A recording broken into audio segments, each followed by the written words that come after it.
Sir, অনেক কষ্ট করে খুঁজে পেয়েছি। আরে ভাই, থ্যাংক ইউ সো মাচ।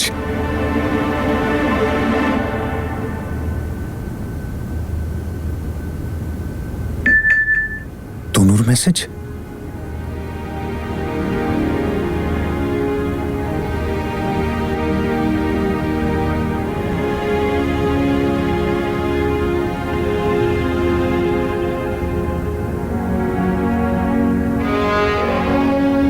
আমি কি করব তনু? আমি তোমাকে সত্যি কষ্ট দিতে চাইনি, কিন্তু সত্যিটা এইভাবে সামনে এলো যে আমি সহ্য করতে পারলাম না। কেন বললে না তুমি আমাকে সব? ভরসা করতে পারোনি আমাকে? কি করব আমি? খুব অসহায় লাগছে নিজেকে। ফির মেসেজটা পড়েছে। আই হোপ ও কাল সকালে চলে আসবে। আমি তোমায় কথা দিচ্ছি তনু, এখন তোমার প্রত্যেকটা সম্পর্ক আমারও সম্পর্ক।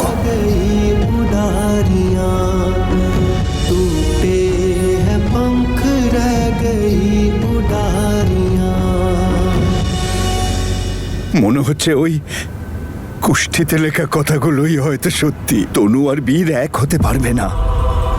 তুমি এরকম ভাবছো কেন গো? দেখো, তুমি একদিন সব ঠিক হয়ে যাবে। এই আশীর্বাদ হতে পারে না।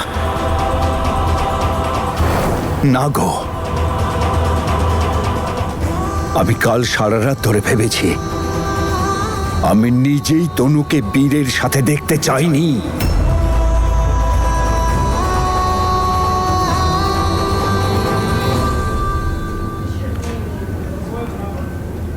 রেখা তো তোমার এটাই বলছে যে তুমিও একদিন পুলিশ হতে পারতে, তবে একটা ভুল করেছো দৌড়ের প্রতিযোগিতায়।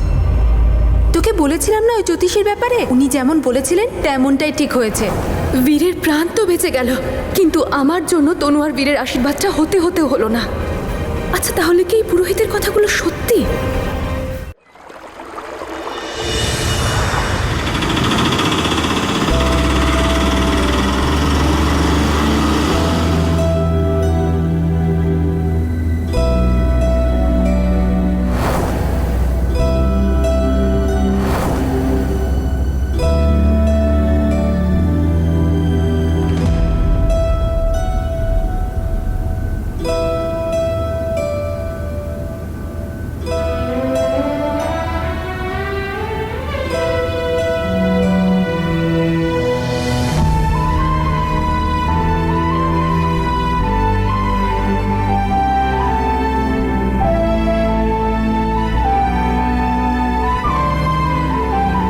বিশ্বাস তুমি নিশ্চয়ই আসবে। আমি তোমার ভরসা ভেঙেছি, কিন্তু আমি জানি তুমি আমার ভরসা কখনো ভাঙবে না। আই নো ইউ বীর। আমার মন বলছে বীর নিশ্চয়ই সকাল 11টার আগেই চলে আসবে। এই ওঠ, কেউ দেখা করতে এসেছে। আমার দিদি এসেছে? দিদি নয়, কোনো লোক এসেছে। নে ওঠ। অমৃত এসেছে হয়তো, নিশ্চয়ই বীরকে নিয়ে এসেছে এখানে। যতই হোক, ও তো আমাকে ভালোবাসে।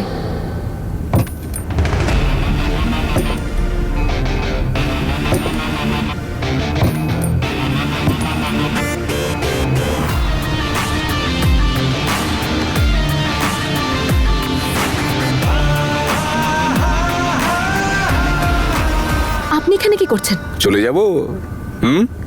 বাড়ি যাবেন তো নাকি? মন বসে গেছে এখানে। তবে জায়গাটা কিন্তু আপনাকে স্যুট করে জ্যাসমিন ম্যাডাম। আপনার কি মনে হয় বীর আসবে আপনাকে বাঁচাতে? ওসব রাগ পরে দেখাবেন, বাইরে আসুন।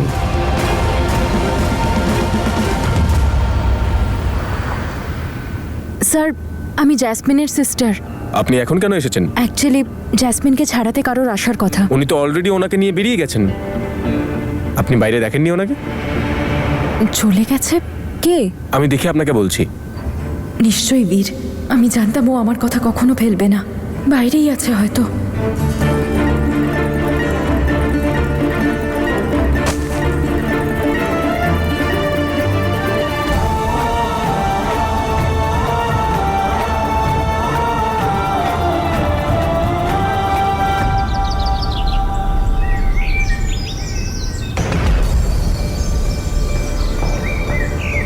জ্যাসমিনের বেল অঙ্গদ করিয়েছেন আর বীর, ও তার মানে বীর আসেনি। আজ তুমি আমায় আবার ডিসঅ্যাপয়েন্ট করেছো বীর, আর আরও একবার অঙ্গদ আজ আমায় সাপোর্ট করেছে। স্যার এটা নিন, জ্যাসমিন সিং এর বিরুদ্ধে আমি যে কমপ্লেনটা করেছিলাম সেটা ফেরত নিচ্ছি। এটা আমরা দেখতাম, কিন্তু ওনার বেল তো হয়ে গেছে। কে করালো ওর বেল? কিছুক্ষণ আগে একজন এলেন, এক্ষুনি বাইরে গেলেন। কে হতে পারে? জ্যাসমিন,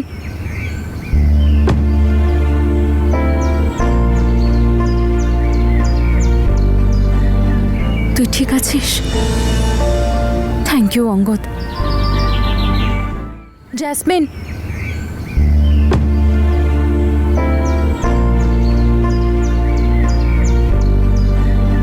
তুই ঠিক আছিস? Thank you Angad. আপনাকে খুশি মনে হচ্ছে না? আমার বোনের বেল হয়ে গেছে, খুশি হব না কেন? থ্যাংক ইউ সো মাচ আমার ফ্যামিলির এত খেয়াল রাখার জন্য। তনু ম্যাডাম, আমি আপনার পরিবারকে নিজের পরিবারই মনে করি। আমি তোমায় কথা দিচ্ছি তনু, এখন তোমার প্রত্যেকটা সম্পর্ক আমারও সম্পর্ক।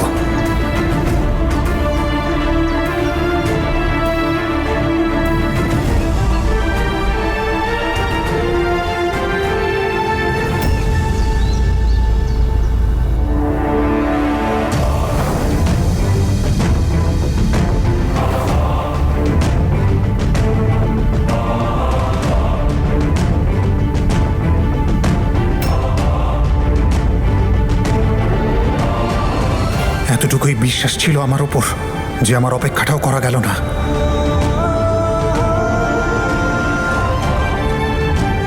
আমি তো 11টার আগেই পৌঁছে গিয়েছিলাম। তুমি আবার আমাকে বিশ্বাস করলে না তনু। আমাকে বিশ্বাস করার পরিবর্তে তুমি ওকে বিশ্বাস করলে।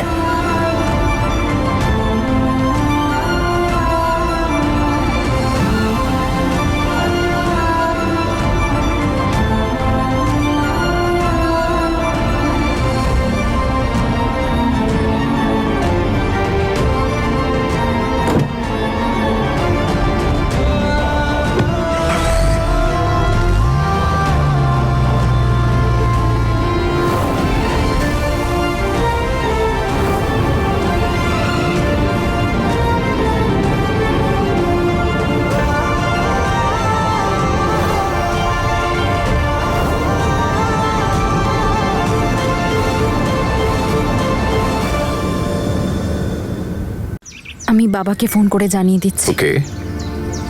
বাবা, আমার কথা শুনতে পাচ্ছো? জ্যাসমিনের বেল হয়ে গেছে, ও বাড়িতেই যাচ্ছে এখন। আমি এখান থেকে সোজা কলেজ যাচ্ছি। বাবা, তুমি ওর সাথে প্লিজ একটু নর্মাল থেকো। আগের জন্মে নিশ্চয়ই কোনো ভালো কর্ম করেছিলেন, বুঝলেন? নইলে এই জন্মে তনু ম্যাডামের মতো ভালো বোন পেতেন না। আর তনু কি পাপ করেছে বলুন তো, যে আপনি তনুর সাথে এসব করছেন? এক্সপ্লেইন করুন, কি বলতে চাইছেন আপনি? দেখেছি আমি কিভাবে আপনি দৌড়ে এসে তনুর সামনে দাঁড়িয়ে গেলেন, যাতে ও বীরকে দেখতেই না পায়। লোকে ঠিকই বলে, একজন চোর সবসময় সবাইকে নিজের মতোই চোর মনে করে। ও প্লিজ মিস্টার অঙ্গদ, কথাটা ঘুরিয়ে দিলেই সত্যিটা বদলে যায় না। আর সত্যি এটাই যে আপনি তনু আর বীরকে একসাথে সহ্যই করতে পারেন না। ভুল করে ফেলেছি জানো, তোমাকে না ভেতরে পৌঁছতে দিলেই ভালো হতো, জায়গাটা স্যুট করে তোমায়। ও তো আপনি আমাকে বাইরে বের করতেন নাকি? এসব করেই তো আপনি আপনার ভালোবাসা প্রকাশ করছেন। তনুর সামনে গুড ইমপ্রেশন রাখতে হবে তো, যে দেখো তোমার বীর তো এখানে এলোই না, আমি বীরের আগে এসে তোমার বোনকে জেল থেকে বের করে দিলাম, তাই না? আর এটা করে তনুর সামনে আপনি মহান অঙ্গদ আচার্য হয়ে গেলেন। যার জন্য চুরি করি সেই বলে চোর। হ্যাঁ, তুমি বলনি কেন তনু ম্যাডামকে যে বীর এখানে আছে? হ্যাঁ, আমি কেন বলতে যাব? আমি কি শিওর ছিলাম নাকি যে ও এখানে আমাকে ছাড়ানোর জন্য এসেছে? এমনও তো হতে পারে যে চেক করতে এসেছে আমার বেল হয়েছে কি না। শুধু শুধু এটা নিয়ে ওদের দুজনের মধ্যে ঝগড়া হয়ে যেত। আর তাছাড়া আপনি তো আছেন এখানে, আপনাকে দেখলে তো বীরের মাথাটা এমনিই গরম হয়ে যায়। আমি জানি না মিস্টার অঙ্গদ আপনি জানেন কি না, তবে আমি আপনাকে একটা কথা বলে রাখি যে তনুর জীবনের সব থেকে অপয়া মানুষটা হলেন আপনি। অঙ্গদ, আপনি জ্যাসমিনকে একটু বাড়িতে ছেড়ে দেবেন? অফকোর্স। আমি এখান থেকে কলেজ যাব। আমি কলেজ ড্রপ করে দিই আপনাকে? না না, আমি অটো করে চলে যাব, আপনি শুধু ওকে ড্রপ করে দিন। ঠিক আছে জ্যাসমিন? আসুন। জাসমিন, বাবার থেকে তো একটু দূরেই থাকিস।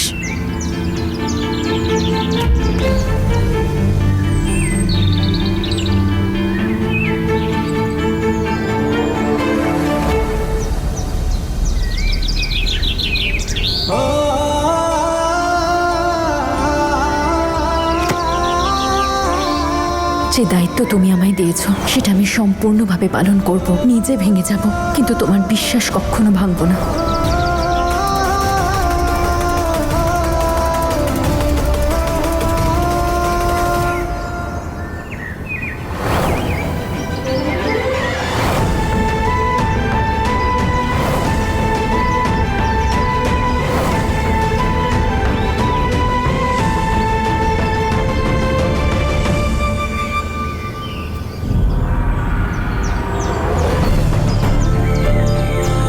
আমি ভেবেছিলাম তুমি আসবে আমার জন্য জাসমিনকে ছাড়াতে, আর ইটস ওকে, ওপরওয়ালা আমার সাথে ছিল, আর তোমার সাহায্য ছাড়াই ওর বেলটা হয়ে গেছে। হ্যাঁ, তো তোমার আমার হেল্পের দরকারটাই বাকি। তুমি তো শুধু দেখতে চাইছিলে যে আমি আসবো কি আসবো না। আছে তো আরো লোক তোমার হেল্পের জন্য, সেই কারণেই তো আমি এলাম, আর তুমি দেখতেও পেলে না। ভরসা ছিল না না তোমার যে আমি আসবো? কি করে করতাম ভরসা বীর? তুমি এসে আমার সাথে দেখা করেছো, বা তুমি আমার মেসেজের রিপ্লাই হ্যাঁ, দিয়েছো? অফকোর্স, কেনই বা ভরসা করবে তুমি আমাকে? তুমি তো ভরসা করেছিলে তোমার ওই অঙ্গদকে, তোমার ট্রাভেল শুটার। ও ছিল তো তোমার সাথে, ওর কাছেই তো আছে তোমার সমস্ত প্রবলেমের সলিউশন। তুমি আমায় ব্লেম করছো? হ্যাঁ অবশ্যই, আর একটুও ভুল করছি না তনু, যেটা সত্যি সেটাই বলছি। আর যদি আমার অপেক্ষাই না করতে পারো তাহলে বারবার মেসেজ করার দরকার কি? আমি যখন রেগেই ছিলাম তখন আমার রাগটা ঠান্ডা হওয়ার অপেক্ষা করতে পারলে না তুমি? দৌড়ে চলে গেলে অঙ্গদের কাছে, আর কি বললে যে অঙ্গদ বীরের ওপর আমার ভরসা নেই, ও আসবে না। আমার বোনকে ছাড়াতে প্লিজ আমার হেল্প নিজের করো। বাজে কথা বন্ধ করো। বারবার তনু, বারবার তুমি এটাই করো, প্রত্যেকবার। সবকটা কাজের জন্য তোমার ওকে দরকার হয়। কি? ওহো, আই কান্ট বিলিভ যে তুমি এভাবে কথা বলছো। তুমি যে আমায় সারা জীবন ট্রাস্ট করার কথা দিয়েছিল। আমি তোমায় কথা দিচ্ছি তনু, তোমাকে ভরসা করাই আমার জীবনের উদ্দেশ্য। কোথায় গেল সেই সব? কোথায় গেল তোমার ট্রাস্ট বীর? সেই সব কথা যা তুমি আমায় দিয়েছিলে সব মিথ্যে ছিল। ভরসার কথা তুমি বলছো তনু? তুমি আদৌ জানো ভরসা কাকে বলে? আরে ভরসা তাকে বলে যেটা আমি তোমার উপর করেছিলাম। প্রত্যেকবার তনু, প্রত্যেকবার আমি তোমাকে ওর সাথে দেখি, কিন্তু প্রত্যেকবার আমি এটা ভাবি যে না, আমি বেশি বেশি ভাবছি, তনুর কোনো দোষ নেই। তনু আমায় ঠকাবে না, তনু মিথ্যে কথা বলবে না, তনু এমন কিছু করবে না। সেই দিন রাতে বাইরে থেকে তুলে তুমি ওকে বাড়িতে আনলে, আর ওই দিন যখন কলেজ থেকে বাড়ি যাচ্ছিলে আমি বললাম ড্রপ করে দেবো, তুমি বলে না, কিন্তু তারপর ওর সাথে তুমি বাড়ি এলে। আর যখন তাবু খাটিয়ে তোমার বাড়ির বাইরে আমি বসেছিলাম তখন ওর সাথে তুমি গুরুদুয়ারে চলে গেলে। আর সব সীমা তখন ছাড়ালো যখন হোলির পার্টিতে ওকে তোমার রুম থেকে বেরোতে দেখলাম।